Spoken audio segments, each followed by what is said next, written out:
زبان جب الاحترام مشران و بزرگان و مسلمانان ورونو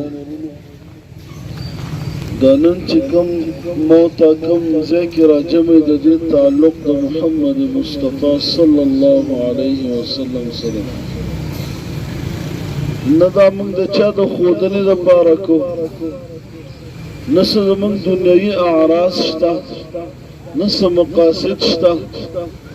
نه څه بل څه تمنا شته موږ صرف د حوض کوثر او د خپل محمد مصطفی د هغه مینې لپاره راوتي لیکن زموږ عزتمند علماء ډېر ماشاءالله بهترین تقریرونه په دې نسبت سره وکړل زه مختصر دا خبرو کوم د بعضې کارونو احکاماتو د دې تعلق زموږ ستا د دین سره دی د قرآن سره دی د دې د وجې نه اکثر داسې میاشت په کال کې نه تېره شوې چې زموږ ستا د قرآن څوک بېعزتي نه کړي دا ولې اصل کی غن کمال موتا کی دے موتا قرآن لا آغا اہمیت و آغا عزت ورنکو کم عزت و اہمیت چپکارو امدہ قرآن تو محمد مصطفیٰ پا دور کی کافران براتنے دا شپی پر پٹا مانے تو محمد مصطفیٰ قرآن بے آوری دو اب د شپې لګیو تلاوت به کو په منځ کې او کافران براتله د شپې په پټه باندې د قرآن به اوریدلو لیکن موتا مسلمان نن قرآن ته شا کړی دا د قرآن احکاماتو ته شا کړی دا که غد دی که وړوکی دی هر یو کس تعلق د دنیا سره ساس کړی د آخرت ایر دی نو چې موتا د قرآن احکامات هیر کړل نو هغه بار بار موږ له دا چیلنج راکوي کله قرآن سوځوي کله د خپو لاندې کوي کله پاڼې پاڼې کوي بعض علماء په کویل چارسده کې چې هغه خو بل ملک ته د خپل ملک څه به څه کوي د خپل ملک مسلمانانو څه به څه کوي چې ځان ته مسلمان وي هغه راپسې د قرآن په عزته کې ده سره به څه کوي لیکن زمای عزتمندو اصل کې چې موت ته د قرآن دپاره راجمع شو او د دې دپاره داسې یو نظام یو قانون یو دغه ساز شو چې کوم کس د قرآن بېعزتي وکړه بس حکومت یې وخت ته نه حواله کړي حکومت یې وخت ته سزا ورکوي یا به نه ورکوي او دغه څه سزا ده